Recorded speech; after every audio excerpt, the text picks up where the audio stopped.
ایک بزرگ فرماتے تھے اگر کسی کو تم برائی میں بھی دیکھو تو یہ سوچو ہو سکتا ہے اس کی زندگی کی آخری برائی ہو پھر وہ توبہ کر لے، اور میری زندگی کی ہو سکتا ہے یہ آخری نیکی ہو، مجھ سے کوئی گناہ سرزد ہو جائے۔ کتنے لوگ ہیں جو مرتبہ کمال پہ پہنچے لڑک گئے، بڑے بڑے لوگ تھے لیکن انجام ٹھیک نہیں ہوا۔ بلعام بن باورا کی مثال ہمارے سامنے موجود ہے۔ بنی اسرائیل کا مستجاب الدعوات ولی تھا، اور جب ہاتھ پھیلا کے منہ پہ ہاتھ پھیرتا تو ہاتھ بعد میں منہ پہ جاتے، قبولیت پہلے ہو جاتی۔ لیکن اسی کے بارے میں قرآن نے کہا نا مَثَلُهُ كَمَثَلِ الْكَلْبِ، اس کی مثال کتے کی مثال ہے۔ زبان لٹک گئی تھی، زمین چاٹتا تھا، چونکہ اس کے ہاتھ نبی کے خلاف اٹھ گئے تھے۔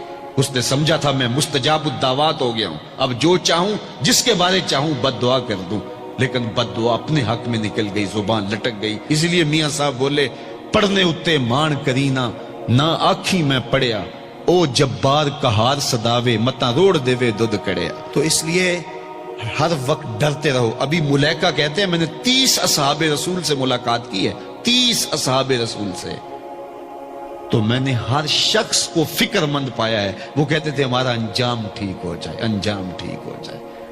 حضرت سیدنا ابو بکر صدیق رضی اللہ تعالیٰ عنہ، جن کے بارے میں میرے رسول کی زبان سے لفظ نکلے ابو بکر فی الجنہ، ابو بکر جنتی ہے، لیکن وہ کہتے ہیں ایک چڑیا کو دیکھ کے شاخ پہ بیٹھی ہے، کہا واہ چڑیا کتنی موج ہے تجھے، ایک شاخ سے اڑتی ہے دوسری شاخ پہ بیٹھ جاتی ہے، اور قیامت کے دن تیرا حساب بھی نہیں ہوگا، پھنسے تو ہم ہیں جن کا حساب ہوگا۔ یہ وہ لوگ ہیں جن کی زندگی دیکھیے، ان الشیطان یفر من ظل عمر، عمر وہ ہے جس کے سائے سے شیطان بھی بھاگتا ہے، لیکن وہ کہتے ہیں کاش میں مٹی کا ڈھیلا ہوتا۔ اللہ اکبر۔ حضرت عمر کہتے ہیں کہ اگر برابر سرابر بھی چھٹ گئے تو غنیمت جانیں گے، اگر برابر بھی چھٹ گئے تو پھر بھی غنیمت جانیں گے۔ یہ وہ لوگ ہیں جن کی زندگیاں تقوی سے عبارت تھی، اور اللہ کی خشیت جن کے سینوں کا نور تھا اور باطن کا سرور تھا۔ ہمارے بہت سارے معاملے اور بہت ساری خرابیوں کی جڑ یہ ہے کہ ہم نے اس دنیا کو اوڑھنا بچھونا بنا لیا۔ ایسے اس دنیا میں ہم زندگی گزار رہے ہیں جس طرح ہم نے اس دنیا سے کبھی جانا ہی نہ ہو۔ اس لیے دنیا کی بے رغبتی، دنیا کی بے رغبتی کا مطلب یہ نہیں ہے کہ ترک دنیا کیا جائے۔ اس پر صوفیاء نے جو بات کہی وہ بہت خوبصورت کہی۔ وہ کہتے ہیں کہ دنیا کے اندر ایسے رہو جس طرح کشتی پانی میں رہتی ہے، کہ کشتی پانی میں رہتی بھی ہے لیکن پانی کو اپنے اندر آنے بھی نہیں دیتی۔ تم دنیا میں رہو، دنیا تمہارے اندر نہ رہے۔ اگر تم دنیا میں رہو گے تو خیر ہے، اگر دنیا تمہارے اندر رہی تو پھر کچھ نہیں بچ پائے گا۔ کشتی پانی میں رہے تو خود بھی تیرتی ہے، اوروں کو بھی تراتی ہے، لیکن اگر پانی کشتی میں آ گیا تو کشتی کو لے ڈوبے گا۔ اس کی رحمت کے دروازے کھلے ہیں، آج ہم اس کی چوکھٹ پہ آ جائیں، کل تو آنا ہی آنا ہے۔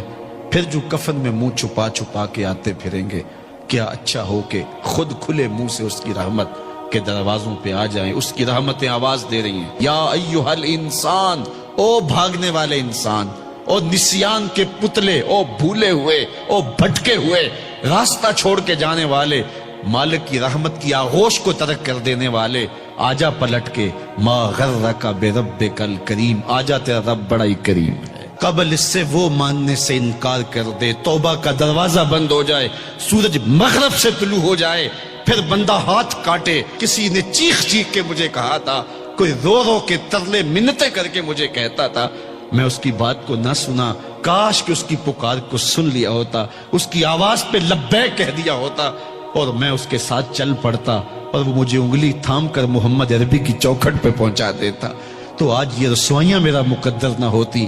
صاحبو آؤ، کتاب رحمت آواز دے رہی ہے، کتاب رحمت تمہاری انگلی تھام رہی ہے اور تمہیں حضور کی چوکھٹ تک پہنچا رہی ہے، اور آمنہ کا لال تجھے اپنے دامن میں لے کے رب سے مغفرت اور بخشش کا پروانہ لے کے دے رہا ہے۔ مجرم ہو تو منہ اشکوں سے دھوتے چلے آؤ، آؤ در تواب پہ روتے چلے آؤ، قرآن میں مذکور ہے بخشش کا طریقہ، سرکار کی دہلیز سے ہوتے چلے آؤ۔ اور تھوڑی سی زندگی باقی ہے، بہت زندگی کاٹ چکی، آوارگی میں کاٹ دی، اور گناہوں میں کاٹ دی، منمانیوں میں کاٹ دی، خواہشات نفس میں کاٹ دی۔ آئیے ابھی سے اپنے اندر کو تبدیل کر لیجیے، اپنے احوال کی تبدیلی کا عزم مصمم کر لیجیے۔